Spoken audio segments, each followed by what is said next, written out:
আরে নাম বলো না, কি ভরচাজ, কি ভরচাজ? ও আমি তো ভুলে গেছি, আমি তো এটা প্রতিবাদ করেছি বোধহয়, তাই না? আব্বাসও করেছে, জুনায়েদও করেছে, জুবায়েদ করেছে, কাসেম করেছে, আমার সব ভাইয়েরা পীরজাদা হাজরা। আমার রাসূল মক্কার দুর্গমগিরি। এবার একটু তন্ময়, ঠিক আছে তো নাকি? দি বহিষ্কার হওয়ার পরে মাথা কাজ করছে না নাকি এখন বাংলা দিচ্ছে আল্লাহ জানে। বাংলা বোঝেন? এখন আর বিলিতি নয়, দিশি চালাচ্ছে, বহিষ্কার হয়ে গেছে তো দিশি খেয়ে বলেছে কিনা আল্লাহ জানে। বলছে এক হাতে হাদিস আর এক হাতে। আসলে হযরত মুহাম্মদ একজন যোদ্ধা ছিলেন। ওরে পাগল, আমার রাসূল যোদ্ধা নয়, জীবনে যে মার আমার রাসূল খেয়েছেন যারা সবাই করেছে মাশাআল্লাহ, আফতাব করছে, বাতাব করছে সবাই। এখন কথা হচ্ছে, তাকে যখন জিজ্ঞাসা করা হচ্ছে ভাই একটু হোমলি অ্যাটমসফিয়ারে বলো তো তুমি কেন আজানটা দিয়েছিলে, বলছে তোদের মতো বোকা পৃথিবীতে আছে?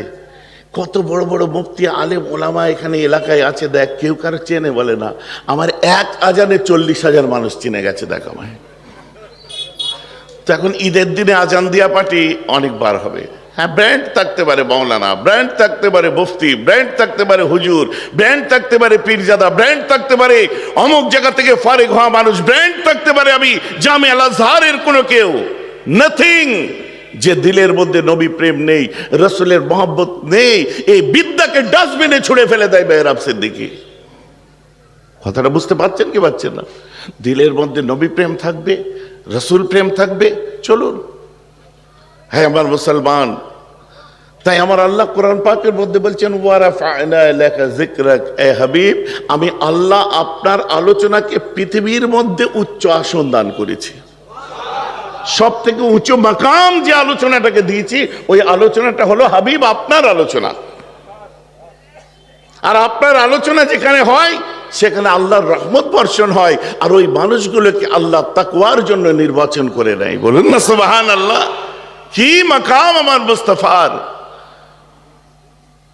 আহরা গহরা নাত্তুকায়রা কোথা থেকে চলে এসে কোথায় কোথায় কি আছে না ব্যাখ্যা জানে না, তাফসীর জানে না, হাদিসের জ্ঞান না তাফসীরের জ্ঞান, ঝরঝর করে পড়তে জানে, বুকে বলে দিল ব্যাস অনেক কিছু হয়ে গেল। সে তো অনেক কিছু রং ঢং দেখতে পাচ্ছে এখন। শুনুন, মুজাদ্দিদে জামান দাদা হুজুর পীর কেবলা রহমাতুল্লাহি আলাইহি আদবের মার্কাজ ছিলেন। 5 হুজুর আদবের মার্কাজ ছিলেন।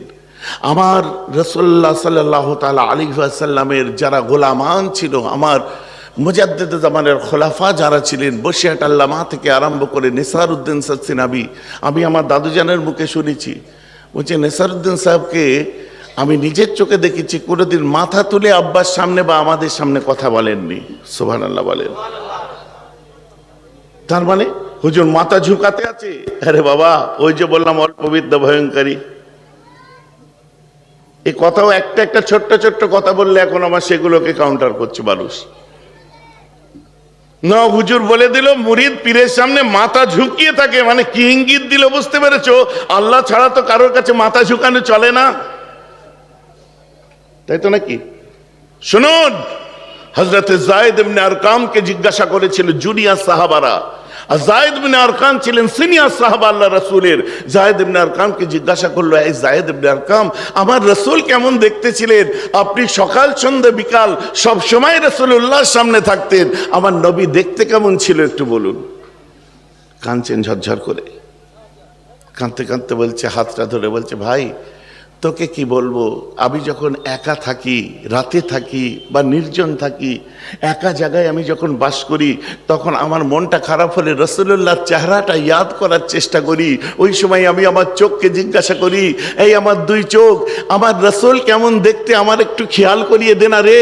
ওই সময় আমি যায়েদ ইবনে আরকাম, আল্লাহ রাসূলের সিনিয়র মোস্ট সাহাবা, আমার চোখ আমাকে জবাব দেয় যে রাসূলুল্লাহর সামনে আমার ক্ষমতা থাকে না নবীর দিকে তাকাবার, আমি ওই সময় জমিনের দিকে নিচুর দিকে তাকিয়ে থাকি। জোরে বলুন সুবহানাল্লাহ।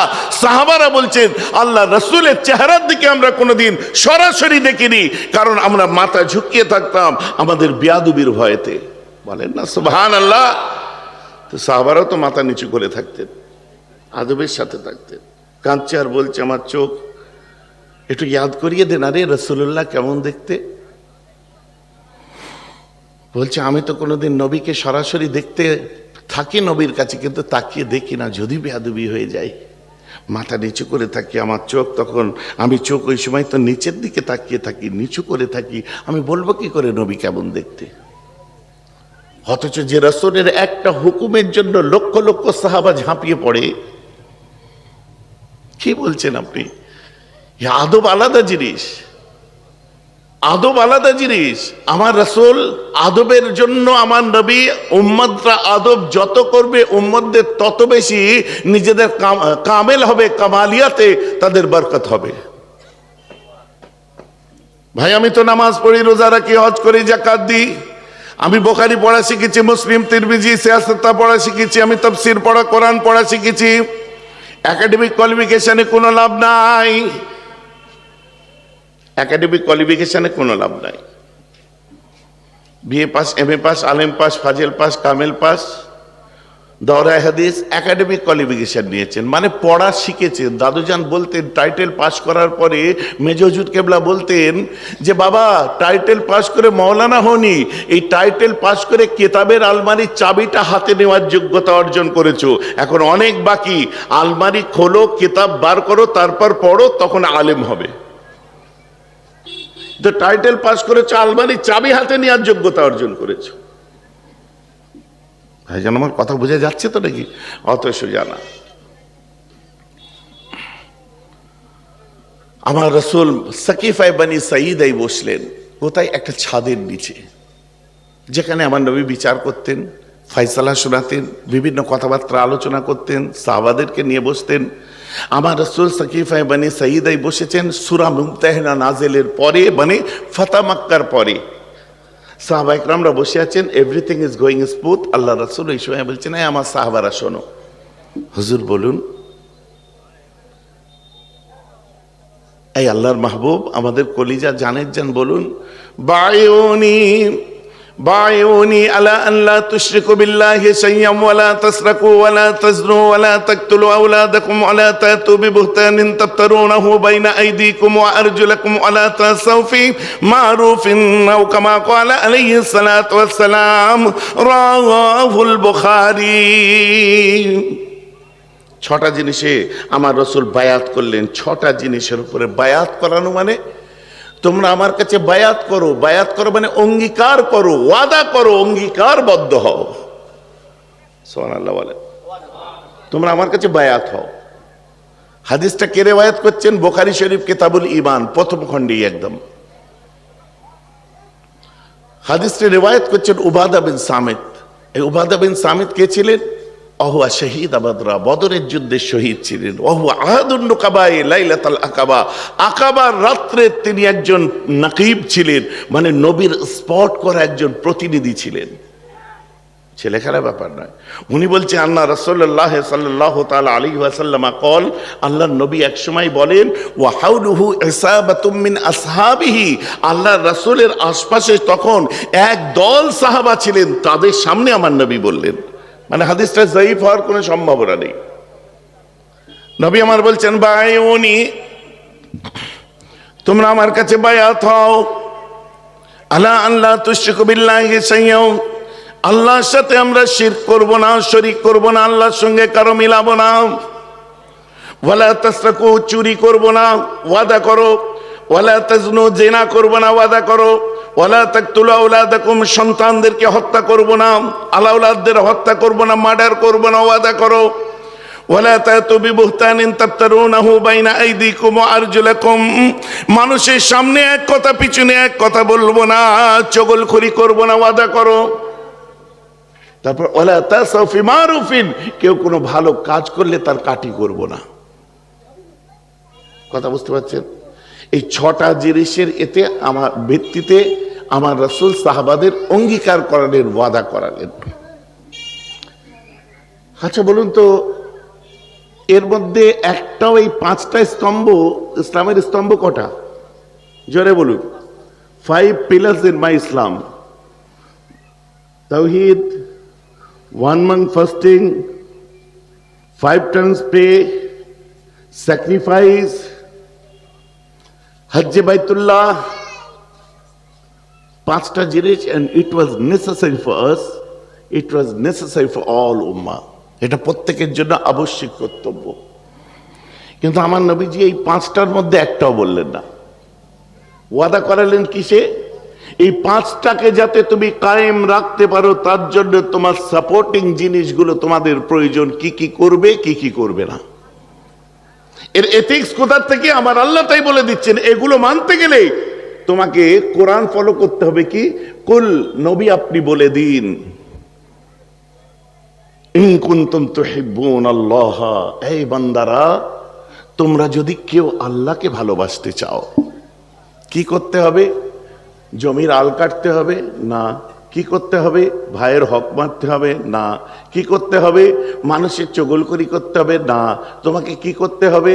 তুমি যদি আল্লাহকে ভালোবাসতে চাও, ফাত্তাবিউনি, আমার নবী বলছেন তোমরা আমার ইত্তেবা করো, ইউহিব্বুকুমুল্লাহ, তুমি আমার ইত্তেবা করলে খোদ আল্লাহ তোমাকে ভালোবেসে নেবে। বলুন না সুবহানাল্লাহ। বলছে এক হাতে হাদিস আর এক হাতে। আসলে হযরত মুহাম্মদ একজন যোদ্ধা ছিলেন। ওরে পাগল, আমার রাসূল যোদ্ধা নয়। জীবনে যে মার আমার রাসূল খেয়েছেন, আজকে আপনি পড়াশোনা করলে বুঝতে পারবেন। এশিয়াটিক সোসাইটিতে আজও চলে যান, ন্যাশনাল লাইব্রেরিতে আপনি যান, আপনি চলে যান ব্রিটিশ মিউজিয়ামে, আপনি আমার রাসূলের লাইফটাকে পড়ুন। আপনি পড়ুন তাদেরকে যারা নবীর জীবন নিয়ে রিসার্চ করেছে। আপনাকে সাহায্য করার জন্য আমি কতগুলো নাম বলে দিচ্ছি, এদের লেখাগুলো পড়বেন। ডেভেনপোর্টের লেখা পড়বেন, ফিলিপ কে হিট্টির লেখা পড়বেন, ওয়াশিংটন আরভিং এর লেখা পড়বেন, ওয়ানিয়ারির লেখা পড়বেন, মাইকেল এইচার্টের লেখা পড়বেন, স্যার উইলিয়াম মোরের লেখা পড়বেন, আপনি অ্যালান ডেভিডসনের লেখা পড়বেন, জন হপির লেখা পড়বেন। আপনি তো মার্কসিস্ট, অর্থাৎ আপনি তো নাস্তিক। তো আপনাদের মতোই একজন ছিলেন মিস্টার জর্জ বার্নার্ড শা, উনিও কিন্তু আপনার নীতিতেই বিশ্বাস। একটু আমার রাসূল মক্কার দুর্গমগিরি। এবার একটু তন্ময়, ঠিক আছে তো নাকি? দি বহিষ্কার হওয়ার পরে মাথা কাজ করছে না, নাকি এখন বাংলা দিচ্ছে আল্লাহ জানে। বাংলা বোঝেন? এখন আর বিলিতি নয়, দিশি চালাচ্ছে, বহিষ্কার হয়ে গেছে। তো দিশি খেয়ে বলেছে কিনা আল্লাহ জানে।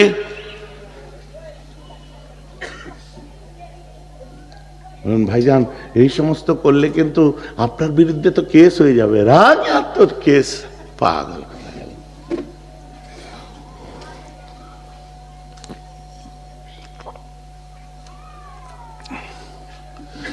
বাংলু টাংলু মেরেছিল নাকি আল্লাহ জানে। সেম চা নিয়ে আসবেন। হ্যাঁ,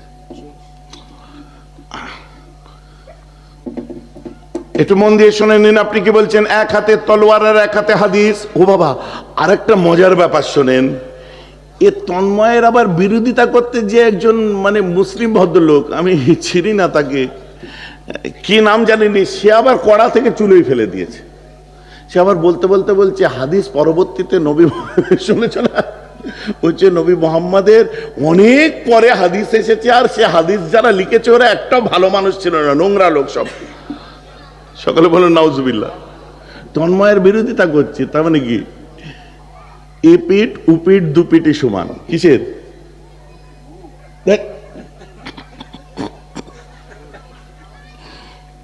বুঝতে পারছেন না? ও বিরোধিতা করতে যে বলছে হাদিস যারা লিখেছে সব নোংরা লোক, আর হাদিসের নামও বলতে পারছে না।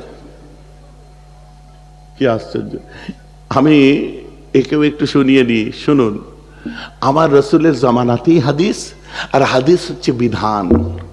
আল্লাহর কোরআন এবং আমার রসুল তার সুন্নাহকে আমাদের কাছে রেখে গেছে। পৃথিবীতে যত সুন্নাহ আছে সব সুন্নাতি হলো হাদিস। জোরে বলুন না সুবহানাল্লাহ। পৃথিবীতে যত সুন্নাত এসেছে সব হাদিস। কথা বুঝতে পারছেন? এখন হাদিস যদি না আসতো, আপনি শুধু কোরআনের বিধান অনুযায়ী চলতে পারতেন না। তাই জন্য আমার রাসূল কোরআনের সাথে সাথে হাদিস রেখে গেলেন আমাদের কাছে। সুবহানাল্লাহ বলেন। যেটা আমরা নবীজির ভাষায় ছিল সুন্নাহ, তাই যত সুন্নাত আছে সব হাদিস। কিন্তু আবার একটু মুহাদ্দিসানা তাকরীর করতে গেলে এই কথা হয়, সব হাদিস আবার সুন্নত নয়। ক্লিয়ার? যদি বলেন কেন এই কথা বলছেন, একটা বুঝিয়ে দিই। বুখারী শরীফ খুলুন, বুখারী শরীফের মধ্যে আল্লাহ রাসূল বলছেন, আল্লাহ রাসূল কি করেছিলেন, আন নবী আলাইহিস সালাতু ওয়াস সালাম আতা সুবাতাত কওমিন ফাবালা কায়মান, আমার রাসূল একটা গোত্রের মধ্যে আসলেন, এসে দাঁড়িয়ে পেশাব করেছিলেন। এটা কিন্তু হাদিস, এটা সুন্নাত নয়। সুন্নাত কোনটা?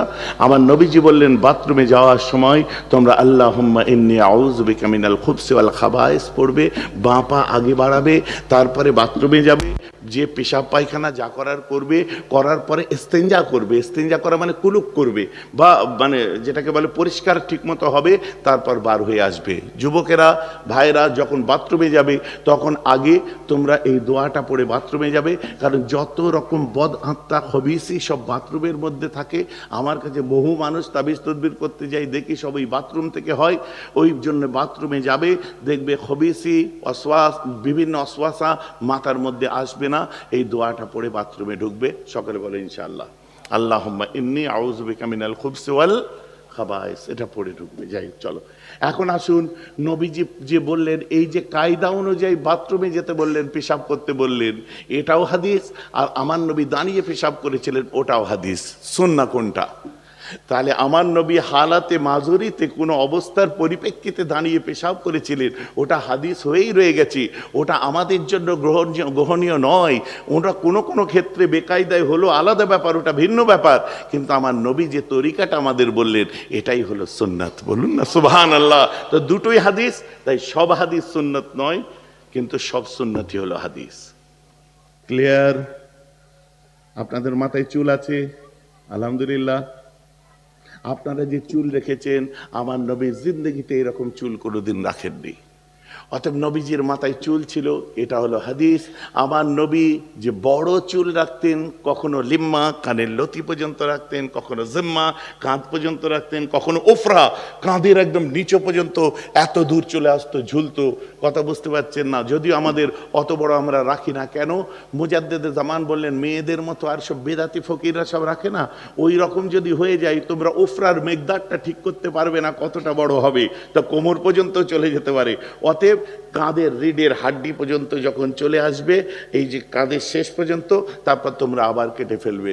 মাঝে মধ্যে আপনারা দেখেছেন না, তখনই কন্ট্রোভার্সি আরম্ভ হয়, মেহরাব সিদ্দিকী চুল দেখেছো, এই যে এই পর্যন্ত যখন থাকে। আরে পাগলা, চুল দেখেছো বলে পাকামো করলে, সস্তায় মোবাইল কিনেছো কিস্তি দিয়ে, দিয়ে পড়াক করে পাকা রাস্তায় পোঙা ঠেকিয়ে মেসেজ করে দিলে, বুঝতে পারছো না? তো একটা ফতোয়া দে, ওটা হারাম। আর তুই আমার নাও তো সুন্নতের বিরোধিতা করছিস। ভাইজান কথা বুঝতে পারছেন কি পারছেন? মেহরাব সিদ্দিকী জিন্স কেলেঙ্কারি, দেখেননি? তুই জিন্স কাপড়ের লুঙ্গি পরলে দোষ দিই, আর আমি পায়জামা পরলে দোষ? কথা বুঝতে পারছেন না? আমার ইলাস্টিক দিয়ে রেখে দিয়েছি, গাটের নিচে না নামে, এখানে দড়ি বাঁধার সিস্টেম আছে। মেহরাব সিদ্দিকী না, ফতোয়াটা দিয়ে হারাম, ফতোয়ার জায়গায় নেই। তাই আমি বলি, তোদের নজর সবসময় মেহরাব সিদ্দিকের ওই দিকে কেন? ওই দিকে মানে নিচের দিকে, একদম পুরো ওই দিকে কেন? নজরটা আস্তে আস্তে ওপর দিকে তোল। তার মানে তলার জিনিস তলার দিকে তাকাচ্ছিস, একটু ওপরে ওঠ, তবে তো বুঝতে পারবি। ওইভাবে হয় না। খোদা যদি মুস্তফার গোলামি করেন, খোদার কসম করে বলছি, মুস্তফার গোলামি করেন, খোদার কসম করে বলছি, আমি কসম খাই না, এটা জানেন, আমি খোদার কসম করে বলছি, আল্লাহর রাসূলের গোলামি করেন, তার মহাব্বতের প্রদীপ আলো অন্তরে জ্বালান, ইনশাআল্লাহ দুনিয়া থেকে চলে যাওয়ার পরেও আপনার নাম ধরে চিৎকার করবে। কথা বুঝতে? প্রত্যেকটা মানুষ, প্রতিটি ছেলে, প্রতিটি যুবক, প্রতিটি মা বোন অন্তরের মধ্যে নবীজির প্রেম আলো জ্বালিয়ে দেন, জামানা আপনাকে কোনোদিন ভুলবে না। রুহে জমিনে এমন কোন মানুষ নেই যে আপনাকে মহব্বত করবে না। গাড়ির পিছন পিছন ছেলেরা ছুটছে, হাজার হাজার ছেলে গাড়ির পিছনে ছুটছে, গাড়ির সামনে ছুটছে, বেহরাবের জন্য না। না না, মহব্বত। কথাটা বুঝতে পারছেন কি পাচ্ছেন না? আমি বলেছি ফোন করে যে ভাই এই যা জামে পড়েছি, আমার কিন্তু ভাই জুবায়ের আছে, হুজুররা আছে, শেষ করে নাও জুবায়েরকে দিয়ে। বলছি ভাইজান যত রাতি হোক আপনি আসেন, একবার এসে ঘুরে যান। আহা, সুবহানাল্লাহ বলবেন না? আমি ঠিক আছে, টেনশন নিস নি। সঙ্গে সঙ্গে গাড়ি সাইড করে দিয়ে বললাম, আফতাবও দাঁড়িয়েছিল, সৈয়দ আফতাবউদ্দিন। আমি ওকে ফোন করে বললাম কত দূর, বলছে অমুক জায়গায় আছে, আমি চায়ের অর্ডার দাও, ওখানটায় দোকান আছে, আমি ওখানে দাঁড়িয়ে 1 কাপ চা খাবো, কারণ খুব মাথার যন্ত্রণা হচ্ছে। আর আমি সহজে, কারণ এরা তো সব রকম দায়িত্ব এদের কাছে সব রেডি থাকে, আমার কখন শরীর খারাপ হচ্ছে কি হচ্ছে সব লক্ষ্য। এ দেখুন ওষুধ এনে মজুত করে দিয়েছে, এদের ডিউটি শেষ। কথা বুঝতে পারছেন না? এদের ডিউটি শেষ হয়ে গেছে। কিন্তু আমি মুস্তাফার নাম ধরে চিৎকার করছি, হয়তো এটা আমার লাগবে না, এটা আমার বিশ্বাস। ভাইজান আমার কথা বুঝতে পারছেন তো নাকি? এই জিনিসটা একটা, আরে বিলিভ সিস্টেমকে স্ট্রং করতে হবে না। আপনি থাইল্যান্ড দেখুন, থাইল্যান্ডের মানুষেরা অত আধুনিক জীবন যাপন করে। They people piercing the bamboo stick in হিমচিক। We are saying that is torture, but the people said no, it is not torture, but we are getting purified, our Lord getting pleased to us. This is our belief system. গালে এদিকে ফুটো করছে, এদিক দিয়ে বার করে দিচ্ছে, ভাই লাগছে না? টর্চার হচ্ছে তো। বলছে না, আমাদের গড আমাদের উপর খুশি হচ্ছে, আমাদের সব গুণাগুলো ঝরে ঝরে পড়ে যাচ্ছে। বলছে এটা আমাদের বিশ্বাস। সাউথ ইন্ডিয়া দেখুন, the people carrying the Durga lamination and walk on burning coal were saying that is torture. The people said, no, it's not torture, man. We are getting purified. Our Durga Maya getting pleased to us. We are purified. We are getting purified. Don't say like this. না না, আমরা এই যে আগুনের উপর দিয়ে, কয়লার উপর দিয়ে দুর্গা মাকে নিয়ে হাঁটছি, এটা তো আমাদের টর্চার না। আমরা গুনাহ, আমাদের পাপ মুক্ত হচ্ছে, আমাদের দুর্গা মাইয়া আমাদের উপর খুশি হচ্ছে। এটা হচ্ছে তাদের বিলিফ সিস্টেম। সর্বধর্মের বিলিফ সিস্টেম আছে, থাকবেই। কথা বুঝতে পারছেন না? হিন্দু শাস্ত্র খুলে দেখুন, তাদের বিলিফ সিস্টেমের মধ্যে লেখা আছে, তাদের শাস্ত্রেতে মর্যাদা পুরুষোত্তম শ্রীরাম, তার প্রতি তাদের শ্রদ্ধা গাঢ়। আপনি শাস্ত্র খুলে দেখুন, গৌতম বুদ্ধের প্রতি তাদের আপনার বিলিফ সিস্টেম গাঢ়। আপনি গ্রন্থ খুলে দেখুন, নারায়ণ ভক্ত বাঙালি হিন্দুদের অন্তরে নারায়ণ বিরাজ করছে, লাল সালুর বাংলা বলে তারা চিৎকার করে। আপনি লক্ষ্য করে দেখুন, আমার ফুরফুরা শরীফ যেখানে মুজাদ্দেদে জামান শুয়ে আছেন, ওখান থেকে 7 কিলোমিটার দূরে যান, সারদা মায়ের আঁতুর ঘর দেখতে পাবেন। ওখান থেকে 12 কিলোমিটার চলে যান, রাজবল্লভী মায়ের মন্দির দেখতে পাবেন। ওখান থেকে 17-18 কিলোমিটার দূরে যান, বাবা তারকনাথের মন্দির দেখতে পাবেন। ওখান থেকে আরো কিছু দূরে যান, ক্যাথলিক চার্চ, ব্যান্ডেল চার্চ দেখতে পাবেন। আমার হুগলিতে রোমানরা বাস করে, ক্যাথলিক বাস করে, অর্থোডক্স বাস করে, উইটনেস বাস করে, হিন্দু বাস করে, বৌদ্ধ বাস করে। ওখানেই বাস করি আমরা আমাদের মুজাদ্দেদে জামান 5 হুজুরকে নিয়ে, সুফি আব্দুল মোমেন থেকে আব্দুল্লাহ আবদাল পর্যন্ত। আপনারাও 24 পরগনায় যেখানে বসে আছেন, এখান থেকে কিছু দূর চলে যাবেন, বাবা লোকনাথের মন্দির, লোকনাথ বাবার মন্দির। আবার এই 24 পরগনায় শুয়ে আছে আল্লামা রুহুল আমিন। সম্প্রীতির বাংলায় আমরা বাস করি, যার জন্য এই তন্ময়ের মতো মানুষেরা ধরা খেয়ে যায়। কিসে? যে আজ পার্টি থেকে বহিষ্কার হওয়ার পরে মর্যাদা পুরুষোত্তম তার রামের হনুমানকে শ্রদ্ধা করতে তার ইচ্ছা হচ্ছে না, যোগী আদিত্যনাথের বাঁদরদের লেজ ধরে টানছে।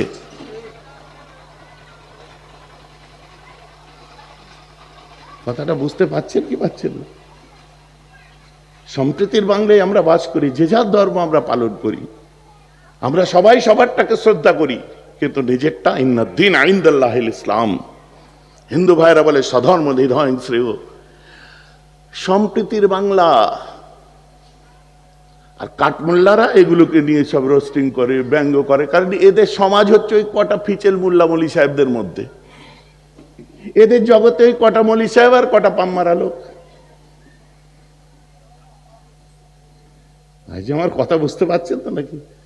আমাকে কখন কোথায় যে বক্তব্য দিতে হচ্ছে, আমার বেসটাকে, ঘুঁটিটাকে ঠিক রেখে যদি আমি সবাইকে শ্রদ্ধা করি। কোরআন বলছে লাকুম দীনুকুম ওয়ালিয়া দীন, যে যার ধর্ম তার কাছে তোমার ধর্ম তোমার কাছে।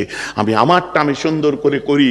আর আমার ধর্ম অত কার্পণ্য, অত বকিল নয় যে কেউ ধর্ম পালন করলে সেটাকে তুমি হিংসা করো শেখাবে। কোনো কাউকে শ্রদ্ধা করি বললে তোমার ভেতরে জ্বলে উঠবে। আমাকে এসে বলেছে জয় শ্রীরাম, বুঝলেন? আমাকে এসে বলছে জয় শ্রীরাম গাড়িতে, কাঁচটা, এই তুমি আমাকে জয় শ্রীরাম বলছো কেন? বলছে জয় শ্রীরাম। আমিও বললাম জয় জয় শ্রীরাম। আপনি কেন বলছেন? আর তুমি যদি তার জয়ের ধ্বনি দাও তো আমিও জয়ের ধ্বনি দিচ্ছি। তুমি যদি আপনার কি বলে পৃথিবীর কোন লিডারের জয়ের ধ্বনি দাও, আমিও সেখানে জয়ের ধ্বনি দিচ্ছি। তুমি সাধারণ মানুষ তাদের নেতাদের জয়ের ধ্বনি দিচ্ছে, কংগ্রেস তাদের নেতাদের জয়ের ধ্বনি দিচ্ছে, রাহুল গান্ধী জিন্দাবাদ, রাহুল গান্ধী কি জয় হোক। কথা বুঝতে পারছেন না? তিনি একজন অনেক বড় মাপের হিন্দু শাস্ত্র বলছি, আমি মানি আর না মানি ওটা পরের কথা, কিন্তু হিন্দু শাস্ত্র তাকে সম্মান দিয়েছে, একজন উত্তম মানুষ ছিলেন তিনি, ভালো মানুষ ছিলেন, হিন্দু শাস্ত্র বলছি। তো ভালো মানুষের জয়ের ধ্বনি দিতে গেলে আমার ইসলাম তো বাধা দেয় না। ভাইজান আমার কথা বুঝতে পারছেন না? তাহলে তো আজকে কারো বেহরাব সিদ্দিকী জিন্দাবাদ তুমি বলতেই পারবে না। ভাইজান আমার কথা বোঝা যাচ্ছে তো নাকি? এইসব কাঠ মোল্লাদের মোল্লাগিরি ছাড়া কিচ্ছু নয়। সংকীর্ণ মন, ফতোয়া খুঁজে বেড়াচ্ছে, কোন জায়গা দিয়ে কি ফতোয়া দেয়, কি ফতোয়া বার করি, অমুক করি তবক করি। তোর মতো ফতোয়া 22 বছর ধরে সব পিছনে দিয়ে এসেছে, এখনো পর্যন্ত সেই ডানা খাড়া করে দাঁড়িয়ে আছে। দেখ পাগল, চশমার পাওয়ার বাড়া।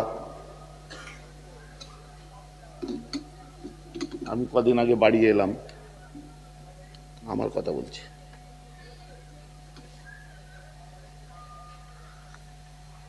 গুস্তাকে রসুলদের শপথ করেছি, ওয়াদা করেছি, বান্ডিল করে ঢুকিয়ে দেবো ইনশাআল্লাহ। কথা বুঝতে পারছেন না? ও রুখতে পারবে না আমাকে, চিনি না কাউকে। গত 1.5 মাস আগে আব্বার উপর সন্দেহ করা হয়েছে আমার, জানেন? আমার মাকে যে আমি বলেছিলাম আম্মা আমার আব্বাকে নিয়ে কি বলছে, আপনাকে কি, আমার মা আমাকে বলছে যে বাবু, বলে কি বলছে, তোমার আব্বার থেকেও তো বেশি আল্লাহ রসুলকে ভালোবাসতে হবে। আচ্ছা আম্মা, আমার উত্তর আমি পেয়ে গেছি, নো প্রবলেম। লা ইউমিনু আহাদুকুম হাত্তা কুনা হাব্বা ইলাইহি মিন ওয়ালিদিহি ওয়া ওয়ালাদিহি ওয়ান নাসি আজমাইন। হযরত আবু উবাইদা মুসলমান হয়েছে, বুঝলেন? আর তার মা বলছে তুই যতক্ষণ না মোহাম্মদ ছাড়বি, হ্যালো শুনুন, বলছে তুই যতক্ষণ না মোহাম্মদ ছাড়বি আমি ততক্ষণ কিচ্ছু খাবো না। হায় হায় হায়, মায়ের জন্য রাসূলুল্লাহর কাছে সে কান্নাকাটি কান্নাকাটি, আমার নবীকে শোনাবে, নবীকে শোনাবে, কান্নাকাটি। মাকে যে যখন বলছে মা গো তুই খা না, মা বলছে না তুই মোহাম্মদ ছাড় সাল্লাল্লাহু আলাইহি ওয়াসাল্লাম, সকলে বলেন সাল্লাল্লাহু তাআলা আলাইহি ওয়াসাল্লাম, বলছে তুই মোহাম্মদ ছাড় আমি খাবো। বলছে মা, একটা মা নয়, কোটি কোটি মাকে তার পায়ের তলায় কুরবান করে রেখেছি। মা গো, আমি মায়ের থেকে, বাপের থেকে, সন্তান সন্ততি, পৃথিবীর সব থেকে বেশি তাকে ভালোবাসি। বলুন না সুবহানাল্লাহ। তুমি এখানে নো কম্প্রোমাইজ গুরু, কোনো কম্প্রোমাইজ নেই। তুই আমাকে যদি রয়্যালের বিরিয়ানি খাওয়াস তাও ভোলাতে পারবি না, আমি তোকে আইটিসি সোনার বাংলায় যে খাইয়ে দেবো, JW ম্যারিয়েটে খাইয়ে দেবো, তোকে আরো দামি জিনিস খাইয়ে বলবো তুই পরিবর্তন হ।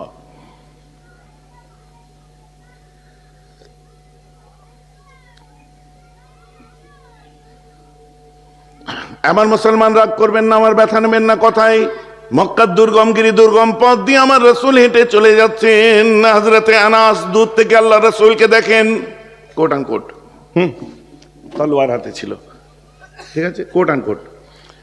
আমার রসুল রাস্তা দিয়ে হেঁটে যাচ্ছেন, আনাস পিছন থেকে আল্লাহ রসুলকে ফলো করছেন। আনাস যখন একটু আগিয়ে গেছে, আমার রসুল যখন একটু আগিয়ে চলে গেছেন, ওই সময়তে আনাস পিছন পিছন আল্লাহ রসুলকে ফলো করছে। আমার নবী তাকিয়ে বলছে, আনাস why following me, কেন আমাকে ফলো করছো, লিভ মি অ্যালোন।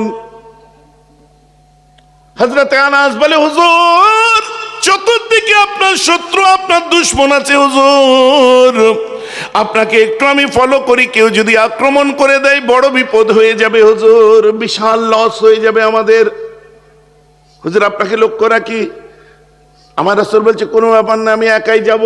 নবী আমার আগিয়ে গেলেন, রাসূলের কাঁধে ছিল বেরেদা ইন নাজরানি, ইন নাজরান দেশের একটা চাদর। আল্লাহ রাসূল রাস্তা দিয়ে হেঁটে যাচ্ছে, আর আনাস যেটা ভয় পেয়েছিল বাস্তবে ঘটলো তাই। একটা গরিব গোরাবা সান্ডা মাসেল ম্যান, ব্ল্যাক ম্যান আল্লাহ রাসূলকে ঝোপের আড়াল থেকে হঠাৎ আক্রমণ করে দেয়। আর নবীর কাঁধে যে চাদরটা ছিল পেছন দিকে দুটো কোণ ঝুলেছিল, চাদরের দুটো কোণ পেছন দিকে ঝুলেছিল, সামনে এইভাবে ছিল, পিছনের দুটো কোণ ধরে ফাজাবাজাতু টানতে আরম্ভ করে আর কষতে আরম্ভ করে। ফাযাবাযাতান শাদীদাতান, জোর করে পেঁচিয়ে দিয়ে টান মারে। মারার পরে একটা হ্যাঁচকা টান মেরেছে, আল্লাহ রাসূলকে আরবের মরুপ্রান্তে চিৎ করে ফেলে দিয়েছে। গলায় ফাঁস পড়ে গেছে, নবীজির চেহারা মোবারক নীল হয়ে গেছে, নিঃশ্বাস বন্ধ হয়ে আসছে, বড় কঠিন অবস্থা। আনাস সহ্য করতে পারে না, আরবের মরুপ্রান্তে ঝড় তুলে দিয়ে আল্লাহ রাসূলের পিছনে দৌড়তে আরম্ভ করে দেয়। পাগলের মতো তলোয়ার বার করে দৌড়চ্ছে, ওরে আমার রাসূলকে মেরে দিল রে, ওরে আমার নবীকে জমিনে ফেলে দিল রে, ওরে আমার নবীকে আঘাত করেছে রে। পাগলের মতো বেরিয়ে এসে উলঙ্গ তলোয়ার বার করে ওই মানুষটার ধড় থেকে মাথাটাকে আলাদা করে দেবে। আমার রাসূল দুটো ইশারা করেছিলেন, রুক যাও। পরে না না আনাস, ওকে তুমি জানে মেরে দিও না। তলোয়ার নিয়েছে আমার রাসূল, বারণ করতে Anas like as a statue দাঁড়িয়ে গেছে।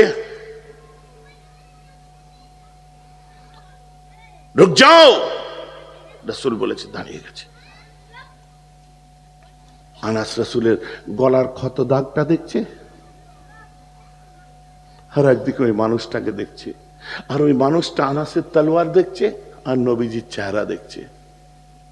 হযরত মুহাম্মদ যোদ্ধা ছিলেন, হাতে তলোয়ার, তলোয়ার দিয়ে তিনি মানুষকে জয় করতে চেয়েছিলেন, তাই না?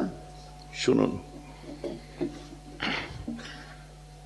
এই দৃশ্য দেখার পরে ওই মানুষটা আল্লাহ রাসূলকে ওই সময় বলে, ইয়া মুহাম্মদ সাল্লাল্লাহু তাআলা আলাইহি ওয়াসাল্লাম, ইয়া মুহাম্মদ মুরলি মিম্মা লিল্লাহিল্লাযী ইনদাকা। এই মোহাম্মদ, আমি বড় গরিব, বউ বাচ্চা খেতে পাই না, মা আমার আছে খেতে পাই না, বাড়িতে 4-5 জনের সংসার, বাড়িতে চুলো জ্বলে না, কোনো খাদ্যদ্রব্য আমার বাড়িতে নেই, রেশন নেই। আপনার কাছে আল্লাহর বাইতুল মাল আছে, ওই বাইতুল মাল থেকে যত সামান্য খাদ্যদ্রব্য আপনি আমাকে দান করুন। ভিক্ষা করলো। স্টাইলটা কি? আপনার গলায় ফাঁস দিয়ে ফেলে দিয়েছে। আমার রাসূল উঠে তাকে চড় মারলেন না, গালাগাল করলেন না, আমার নবী তাকে তম্বি করলেন না। আস্তে আস্তে গলার ফাঁসটা খুলছে না। সুম্মা দাহাকা, আমার রাসূল হাসলেন, সুম্মা দাহাকা, আবার হাসলেন, সুম্মা আমার লাগুলে তাইন। একদিকে রাসূলের কথা বাকি আছে, আর একদিকে আনাসের তলোয়ার। বুঝতে পারছেন না? তলোয়ার বার করে আছে আনাস। আমার নবী বললেন আনাসকে, আনাস মাফ করে দেবে। এটা বলছে না, হুজুর ওকে মরতে হবে। আজ যে অন্যায় করেছে, ইসলামের ইতিহাসের কলঙ্কিত দিনের রচনা হয়ে যেত আজ। হুজুর ওকে মরতেই হবে, ওর মরা ওয়াজিব হয়ে গেছে, আমি ওর গর্দান উড়িয়ে দেবো, হুজুর আপনি বারণ করবেন না। ও আমাকে যদি কেটে ফেলতো আমি উফ করতাম না, আপনার গায়ে কিসের জন্য হাত দিল হুজুর? আমার রাসূল তম্বি করে বলেন, Anas forgive him, forgive him, it's an order, মাফ করে দাও, এটা মুহাম্মাদের হুকুম। সুবহানাল্লাহ বলুন, জোরে বলুন সুবহানাল্লাহ। মাফ করে দাও, এটা মুহাম্মাদের হুকুম। আনাস তলোয়ারটা জমিনে ঠুকে দিয়ে আসমানের দিকে ফিরে বলছে, আল্লাহ কত বড় মন দিয়েছো আমার রাসূলের, হায় হায় হায়, কত বড় মন দিয়েছো আমার রাসূলের। মার খেয়েছে, জমিনে ফেলে দিয়েছে, কপাল ফেটেছে, পিঠে আঘাত লেগেছে, তাইফের ময়দানে আমার রাসূলকে মেরে চুর চুর করে দিয়েছে, মাথার রক্ত পায়ের জুতো পর্যন্ত গড়িয়েছে। আমার রাসূল এক সময় আল্লাহকে বলছেন, মাররুজ জাহরানেতে, এই আমার আল্লাহ, আপনি কি আমার ফয়সালা ওদের হাতে ছেড়ে দিয়েছেন? আমার কি এতিমত হয়ে যাবে? ওই সময় জিবরাইল ফেরেশতাদের নিয়ে হাজির হয়েছিল, আর আল্লাহ রাসূলকে বললেন, এই রাসূল আপনি অর্ডার করুন, এরা পাহাড়ের ফেরেশতা, আর 150 কিলোমিটার এই পাহাড়ি রাস্তা, যারা আপনার অত্যাচার করেছে এক একটা পাহাড় তুলবে, তাদের চাপা দিয়ে মেরে দেবে। এখন আপনি একবার বলুন, নবী আমার যোদ্ধা ছিলেন, প্রতিশোধ নিয়েছেন না? আমার রাসূল বলেছিলেন, আল্লাহুম্মা ইহদি কওমি ফাইন্নাহুম লা ইয়ালামুন, আল্লাহ ওদেরকে আপনি সৎ পথের পথিক করুন, আজ নয় কাল ওরা আমাকে ঠিক চিনতে পারবে। বলুন না সুবহানাল্লাহ। কোন আক্কেলে বলেন আপনি? জাকাতে তলোয়ার আর হাদিস নিয়ে মানুষকে জয় করতে চেয়েছিলেন, রং কনসেপ্ট চেঞ্জ করুন। ও মোল্লাগুলো কিচ্ছু জানে না, আপনি আমার কাছে আসুন, বা যারা পড়াশোনা করেছে তাদের কাছে যান, ক্লাস করুন, তাদের কাছে বসুন। আপনার অনেক বাকি আছে, এখন পড়াশোনা অনেক বাকি আছে। আমার রসুল আনাস যে মেরে দেবে, আমার নবী আনাসকে বলে, আনাস ওকে মাফ করে দে। সুম্মা আমার আলাহুল ইতাইন, যা আল্লাহর বাইতুল মাল থেকে কিছু খাদ্যদ্রব্য একটা উটের পিঠে নেবে, আর সেটা যেন মদ্দা উট হয়, মেয়ে উট হলে বেশি লোড নিতে পারবে না, একটা মদ্দা উটকে ওভারলোড করে গরিবটার বাড়ি পাঠিয়ে দাও। বলুন না সুবহানাল্লাহ। আপনি বলছেন তলোয়ার আর হাদিস হাতে, এখানে আনাসের তলোয়ার কাজে লাগলো না, নবীর মুখের বাণীটা কাজে লাগলো। তাই মিস্টার ডেভেনপোর্ট, একজন আমেরিকার বিখ্যাত লেখক, তিনি লিখছেন, we must recognize that the spread of Islam not owned by victory of sword but is spread by the magic of his personality and wonderful eloquence। বলছে আমরা খ্রিস্টান, আমরা we must recognize, আজ আমরা নিজের আবিষ্কার করতে পেরেছি, গবেষণা করতে সক্ষম হয়েছি, মুহাম্মদ কখনো তলোয়ারি সন্ত্রাস দ্বারা পৃথিবীতে মানুষ জয় বা ইসলামকে প্রচার করেনি, বরং তার মুখের বাণীতে ইসলাম প্রচার হয়েছে, তার আদর্শ বিশ্ব জয় করে নিয়েছে। বলুন না সুবহানাল্লাহ। আসুন, আপনি কোথাকারকে দুটো আমরা ভাতে দে, আপনাকে 2% মানুষ চেনে না। আর মিস্টার ডেভেনপোর্ট, যত বিদ্যান জ্ঞানীগুণী মানুষেরা আছে তাদের কাছে চলে যান, তারা এক কথাই নাম দেবে। এখন মোল্লা ব্যাঙাচির দল বলবে কোরআনের দলিল দেন, তন্ময় বাবু কোরআনের দলিল বুঝবে না, তাই এখন আমায় ডেভেনপোর্টের দলিল দিতে হয়েছে। যেমন আগের দিনে এই তন্ময় বাবুদের মতো মানুষেরা হাদিসের দলিল বুঝতো না, তাই বাসওয়াকার স্মিথের দলিল দিয়েছিলাম। তোমার আক্কেল কম বলে সবাই তোমার মতো উজবুক তুমি ভেবো না। ভাইজি আমার কথা বুঝতে পাচ্ছেন কি পাচ্ছেন না? জয় কিসের? তলোয়ারের হলো তো তন্ময় বাবুর কনসেপ্ট কত রং। মিস্টার ডেভেনপোর্ট তিনি লিখছেন, তলোয়ারের সন্ত্রাস ইসলাম আসেনি, মোহাম্মদের আদর্শ, তার আদর্শের জাদু, মুখের বাণী বিশ্ব জয় করেছে। বলবেন না সুবহানাল্লাহ? কটা বাজে গো?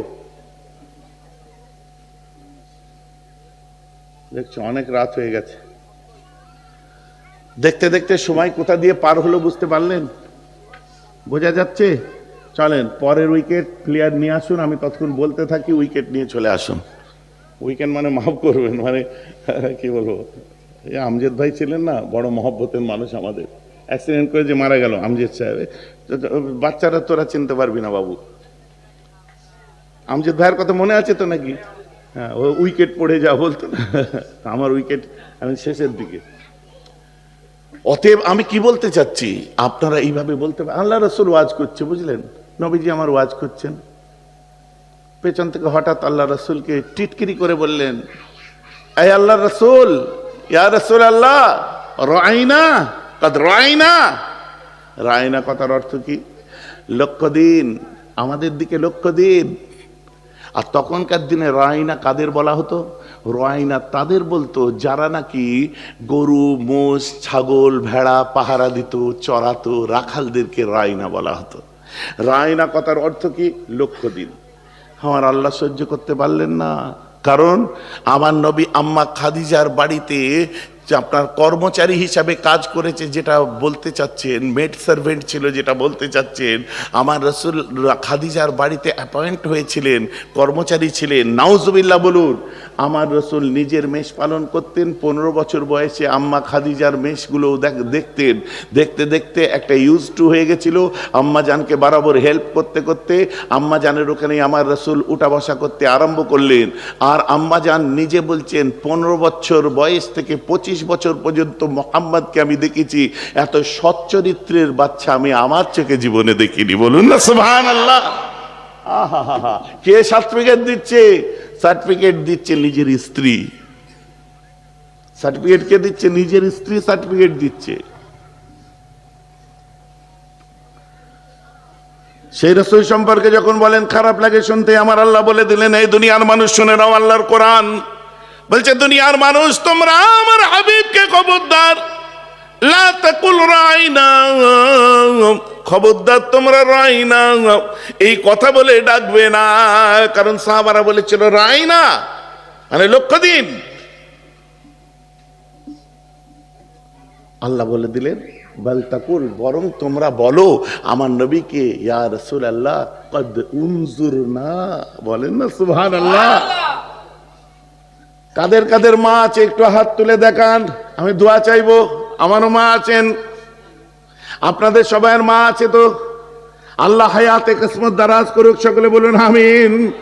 আল্লাহ যাদের আব্বা তুলে নিয়েছেন, মা রেখেছেন, আল্লাহ যাদের মা তুলে নিয়েছেন, আব্বা রেখেছেন, বা আব্বা মা উভয় আছে, হায়াত দারাজ করুন, সকলে বলুন আমিন। আমারও বাপের বউ আছে। শুনতে ভালো লাগলো? লাগলো কি? আপনার বাপের বউ আছে, গায়ে লাগলো? সহ্য করতে হবে আজ। কেন? রাসূলুল্লাহকে রায়না বলেছিল, সহ্য করলেন কি করে? রাসূলুল্লাহকে উম্মি বলেছিল, সহ্য করলেন কি করে? রাসূলুল্লাহকে ইনলিটারেট বললো, সহ্য করলেন কি করে? নবীকে নিরক্ষর বলছি, সহ্য করছেন কি করে? তেমন আপনার মা বাড়িতে নেই, আপনার বাপের বউ আছে, এটাও সহ্য করতে হবে। কেন আপনার আম্মা আপনার বাপের বউ নয়? আল্লাহ বলছেন যে রায়না বলিস না রে, বাপের বউ মানে রায়না কথাটা রাখালকে বোঝায়, তাই কদ উনজুরনা বল। অতএব বাপের বউ বলে মায়ের পরিচয় দিস না, যেই বাপের বউ সেই তোর মা, বরং তুই ওকে উনজুরনা, আপনার নূরে নজর আমাদের দিকে দিন, এই কথাটা বল। অতএব মাকে আমার আম্মা জান বলে পরিচয় দিন, বলুন না সুবহানাল্লাহ। ভাই বুঝে গেছেন তো কথা, নাকি আরো বুঝাতে হবে? বাপের বউ শুনতে খারাপ, আমার আম্মা জান, আমার মা জান, আমার কলিজা, আমার জননী গো, কি মহাব্বত এতে। তাই আল্লাহ বলছেন ওকে রয় না বলো না, রয় নাও মানে লক্ষ্য দাও, আর উনজুর নাও মানে লক্ষ্য দাও। এটা কোরআন। আল্লাহ রয় না কাট করে দিলেন, ক্যান্সেল করে দিলেন, কারণ নবীর ক্ষেত্রে ভাষাটা যায় না। অতএব নবীর ক্ষেত্রে সব থেকে উঁচু ভাষা আপনাই ব্যবহার করতে হবে। আর ব্যাঙাচির দল করছো তো নিচু ভাষা ব্যবহার করছো। ভাইজান ওয়াজ আমার বোঝা যাচ্ছে? হ্যাঁ, ক্লিয়ার? এর থেকে ভালো বোঝাতে গেলে এবার আমার ঝোড়া কোদাল লাগবে। ঝোড়া কোদাল কখন লাগে বোঝা যাচ্ছে? আমার মুসলমান কষ্ট পাবেন না আমার কথায়। এই মহাব্বত যদি আপনার মধ্যে না থাকে তো বালির বাঁধ।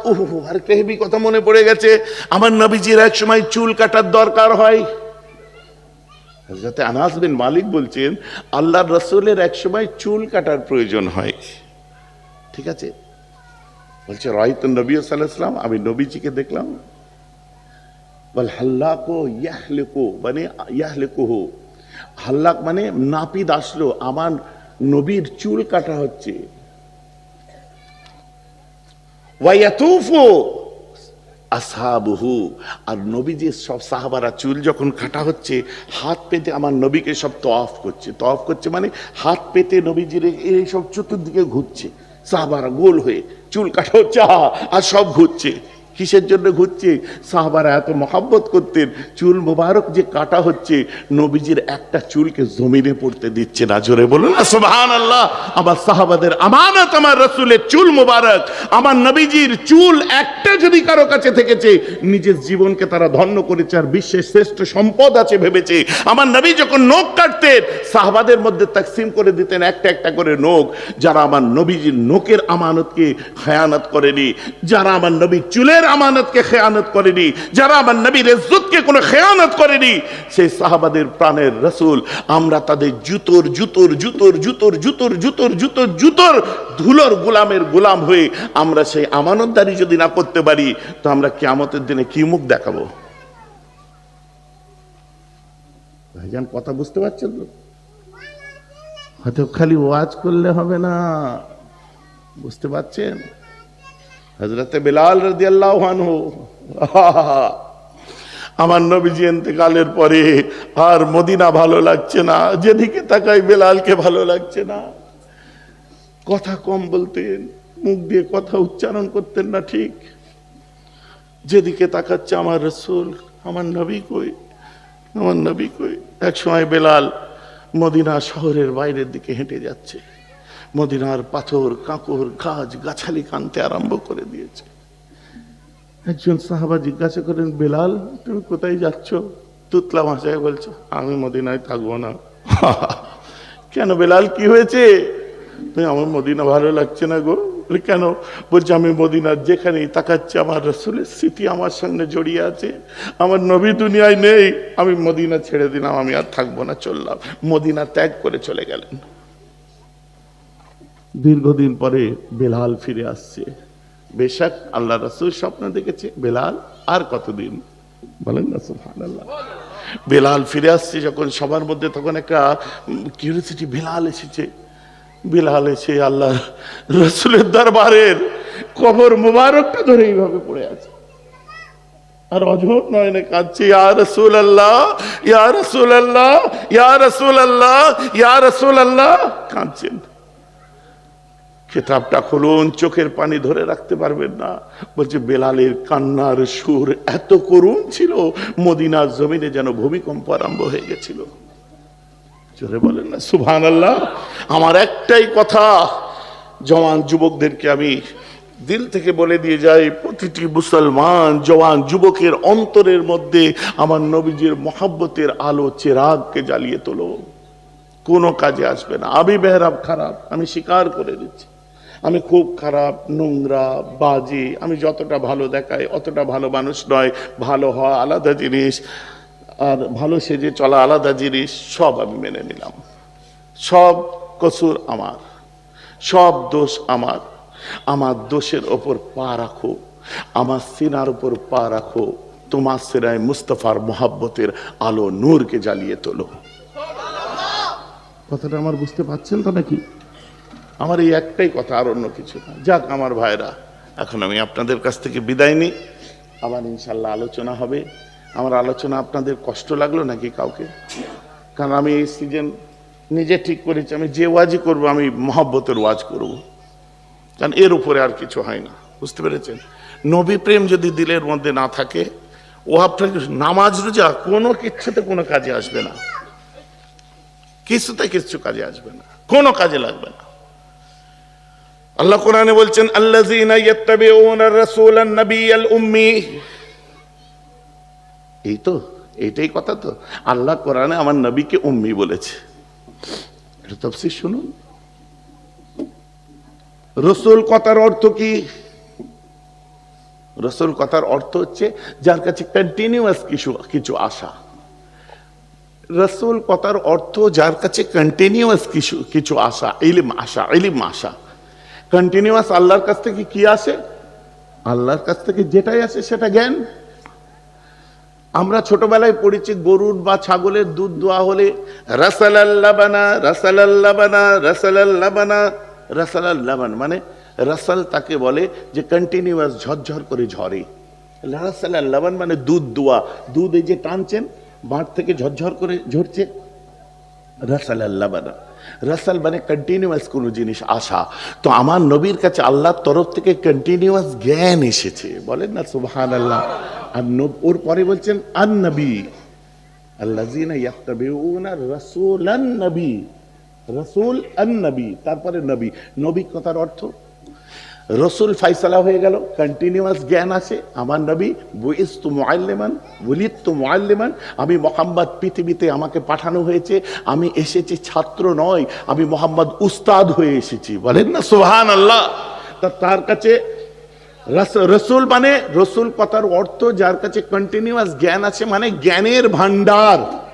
সুবহানাল্লাহ বলেন। রসুল মানে জ্ঞানের ভান্ডার। আর নবী কথার অর্থ যাকে খুশি জিজ্ঞেস করেন, যার কাছে কন্টিনিউয়াস খবর আসে, যার কাছে কন্টিনিউয়াস মেসেজ আসে, খবর আসে, যে সব কিছু জানে, সব খবর আল্লাহ যাকে জানায়। কন্টিনিউয়াস কারোর কাছে জ্ঞান আসে এবং কন্টিনিউয়াস খবর আসে। রসুল মানে জ্ঞানের ভান্ডার, নবী মানে হচ্ছে খবরের ভান্ডার। তারপরে বলছে উম্মি। উম্মি মানে, উম্মি কথার অর্থ আমার নবী বলছেন তিনি লিখতেন না, পড়তেন না।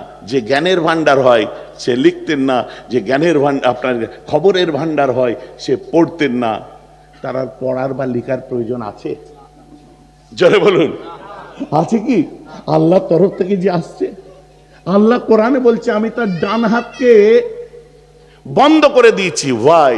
কেন? কেননা এই জন্যে বন্ধ করলাম, যার জন্য যাতে ইহুদি নাসারারা না বলতে পারে, কোরআনের উপর সন্দেহ আনতে পারে যে কি, যে আগেকার কিতাব তওরাত ইনজিল দেখে মোহাম্মদ চুপি চুপি রাতের অন্ধকারে লিখেছে। তাই আমার আল্লাহ বলছে, এই হাবিব আমি আপনার দক্ষিণ হস্ত ডান হাতকে বন্ধ করে দিলাম। যদি তিনি লিখতেই জানতেন না তো হাত বন্ধ করার দরকারই ছিল না। ভাই যেন আমার কথা বুঝতে পারছেন তো নাকি? তাহলে নিশ্চয়ই জানতেন।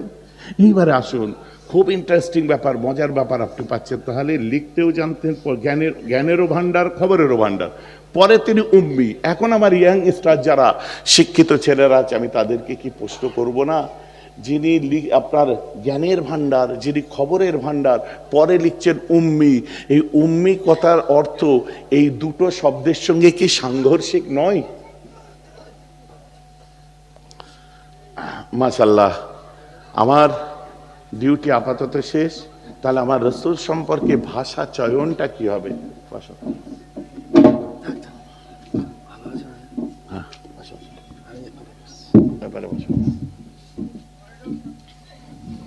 আলহামদুলিল্লাহ বলেন সব। রসুলের ক্ষেত্রে ভাষা চয়নটা কি হবে, নবীজির ক্ষেত্রে ভাষা চয়নটা কি হবে, এটা আমাদের ঠিক করতে হবে না। আল্লাহ কোরআনে তাই বলছেন, তোমরা তোমাদের নিজেদের মধ্যে যে ভাষায় কথোপকথন করো, রসুলের ক্ষেত্রে তোমরা তা করবে না। তো আমি আল্লাহর হুকুম মেনে চলবো, বাস ঝামেলা শেষ। বাকি টুটা ফুটা জিন্দগি ইবাদত আল্লাহ যা করাই করব। ইনশাল্লাহ আজকে তওবা পড়বো। আমার পরেই আমার ভাই তাশরিফ এনেছেন, সাইফুল্লাহ ভাই, খুব সুন্দর ওয়াজ নসিহত করবেন, আপনারা শোনেন। আখিরি দোয়ার সময় আমার জন্য একটু দোয়া করবেন, একটু তাকবীর দিন, নারে তাকবীর, নারে তাকবীর। সিলসিলা হক মুজাদ্দিদ জামান, সিলসিলা হক মুজাদ্দিদ জামান, মহান ইসালে সবাব কমিটি সাহেবান, শ্রোতা মণ্ডলী, নারে তাকবীর। মানে বিদায় দিই, দরুদ শরীফ পড়ুন। আল্লাহুম্মা